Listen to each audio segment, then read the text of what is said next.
Assalamualaikum warahmatullahi wabarakatuh. Perkenalkan, nama saya Budi Diatan Intias, NIM A5102200155 dari Prodi PGSD. Sini saya akan menceritakan filosof Muslim Fakhruddin al-Din Razi. Fakir al-Din Razi atau sering disebut dengan Imam Fakhruddin al-Razi.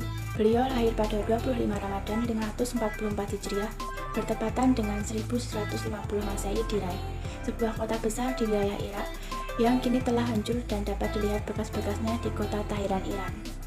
Al-Din Razi meninggal di kota Heran, Afghanistan pada usia 60 tahun, tepatnya pada hari Senin tanggal 1 Syawal 606 Hijriah atau 1209 Masehi. Dalam potret sejarahnya memaparkan bahwa beliau meninggal ketika berselisih pendapat dengan kelompok Al-Qamariyah tentang urusan akidah. Mereka sampai mengkafirkan Fakir al-Din Razi. Kemudian dengan kelicikan dan tipu mislihat, mereka meracuninya sehingga mengakibatkan beliau meninggal dunia. Dan al-Din Razi dimakamkan di Gunung Musahid, desa Muzadakan, tidak jauh dari Heran. Pendidikan Imam Fakhruddin al-Razi, belajar ilmu dari ayahnya sampai ayahnya meninggal dunia. Kemudian beliau belajar dengan sebagian ulama di kota Al-Rai. Beliau belajar ilmu hikmah, kalam, dan fikih dengan Majiddin al-Jali, seorang ulama terkenal pada zamannya. Mengutip ilmu dan Majiddin al-Jali mengambil masa yang sangat lama, sehingga tiada terdapat pada zamannya yang lebih hebat dari beliau. Dan beliau adalah majelis ilmunya sangat hebat. Dikatakan bahwa Imam Fakhruddin al-Razi menghafal semua karangan Imam al-Haramain dalam ilmu kalam. Kemudian beliau menuju ke negeri Khawazim. Pada masa ini beliau telah mahir dalam berbagai disiplin ilmu. Kemudian beliau kembali ke negeri asal beliau di Arai.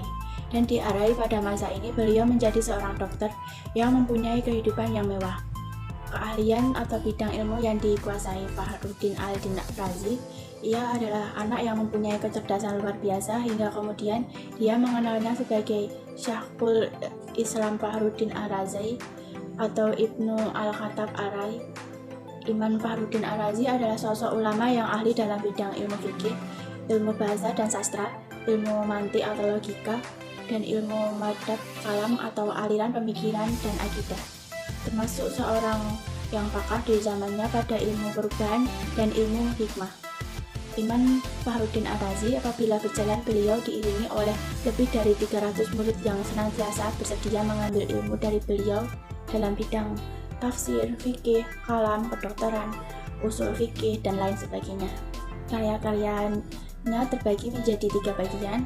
Yang pertama berbahasa Arab yang disiapkan oleh beliau, yang kedua berbahasa Arab yang belum sempat disiapkan beliau atau beliau sudah meninggal, yang ketiga ditulis dalam bahasa Persia. Yang pertama berbahasa Arab yang disiapkan oleh beliau, karya-karyanya ada 65 diantaranya, yaitu Kitab Taufsir al-Kabir, Kitab Taufsir al-Fatihah, Kitab Taufsir al-Saghir, Kitab Lubab al-Isyirat, Kitab Sirat al-Qulub, Kitab Syarin al-Isyirat, Kitab Tasis al-Hadis, dan lain sebagainya. Yang kedua, berbahasa Arab yang belum sempat disampaikan beliau atau beliau sudah meninggal. Karya-karyanya ada 8, diantaranya yaitu Kitab Kulliyat al-Qanut, Kitab Fi Ilbad al-Hiyas, Kitab Jarah Hijah al-Bahah, Kitab Jami al-Kirib Tihib, dan lain sebagainya. Yang ketiga ditulis dalam bahasa Persia, ada 3, yaitu Risalah al-Hamaliyah, Wahijin Tazi Falafasafah, Kitab al-Bahin al-Baziyah. Pokok pemikiran Fakhruddin al-Din Razi, kalimat la ilaha illallah menurut Fakhruddin Razi mengatakan di dalam kitab Al-Quran pada ulama bahwa sepakat kata ilah dalam kalimat la ilaha illallah memiliki makna ghaira atau selain. Dengan demikian asumsinya menjadi la ilaha ghairallah, tidak ada Tuhan selain Allah. Alasannya, jika artinya sebagai pengecualian, kalimat tersebut menjadi tiada Tuhan kecuali dari mereka Allah. Artinya Tuhan-Tuhan itu dinegasikan lalu menjadi Allah sebagai pengecualian atau dikecualikan dari penegasan itu. Padahal sebenarnya memang tidak ada Tuhan lain yang menyebabkan Allah dikecualikan dari mereka. Menurut orang yang berpegangan pada dalil kitab, kalimat tersebut justru telah menetapkan adanya Tuhan lain dan tidak termasuk kekafiran. Dengan demikian, terbukti jika ia diartikan sebagai pengecualian atau istisna. Maka kata la ilaha illallah bukan kalimat tauhid yang murni. Sekian dari saya, kurang lebihnya mohon maaf. Saya Putri Dewi, saya pamit undur diri. Wassalamualaikum warahmatullahi wabarakatuh.